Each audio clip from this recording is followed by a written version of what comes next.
Shalom Bapak Ibu Saudara terkasih dalam Tuhan, kita bertemu lagi. Pada hari ini saya akan berbicara tentang betapa sangat tidak menyenangkan jika kita menyimpan iri hati di dalam kehidupan kita.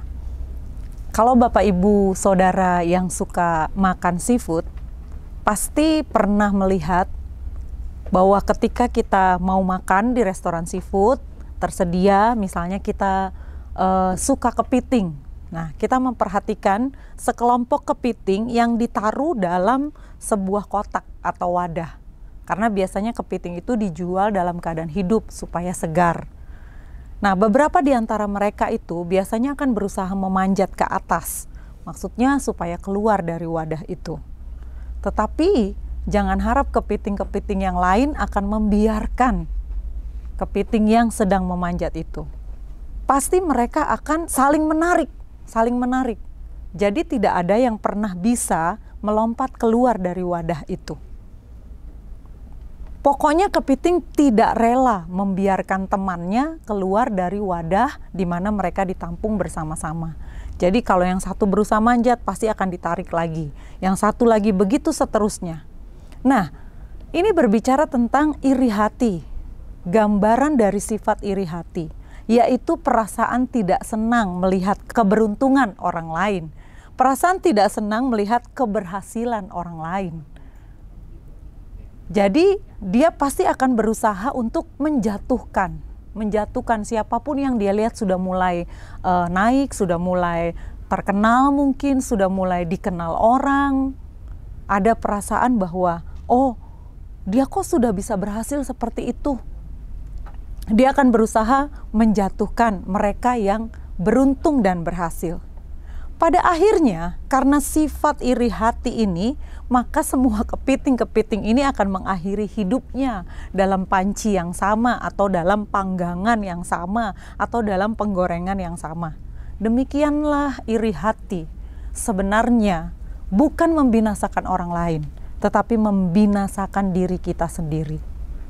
Kalau di dalam Kamus Besar Bahasa Indonesia, iri hati itu berarti kurang senang melihat kelebihan atau keberhasilan orang lain.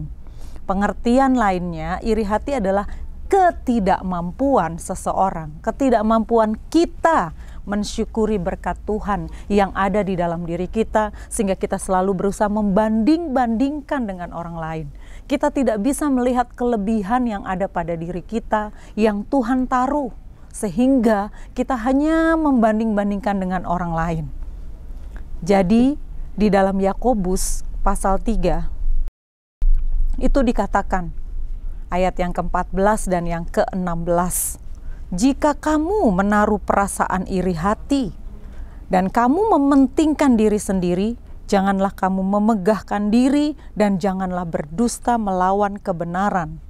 Itu bukanlah hikmat yang datang dari atas, tetapi dari dunia, dari nafsu manusia, dari setan-setan. Sebab di mana ada iri hati dan mementingkan diri sendiri, di situ ada kekacauan dan segala macam perbuatan jahat.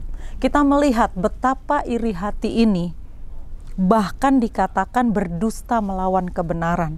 Bahkan dikatakan itu berasal dari dunia, dari nafsu manusia, dan dari setan-setan atau roh-roh jahat. Jadi Bapak Ibu Saudara, mari belajar untuk kita menghargai setiap berkat Tuhan, untuk kita menghargai setiap potensi dan kelebihan yang Tuhan taruh di dalam hidup kita. Tidak usah membandingkan hidup kita dengan orang lain.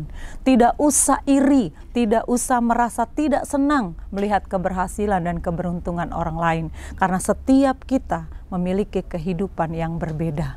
Pada waktunya, jika Allah menganggap kita layak, diberkati, dan berhasil serta beruntung, itu semua karena anugerah Tuhan.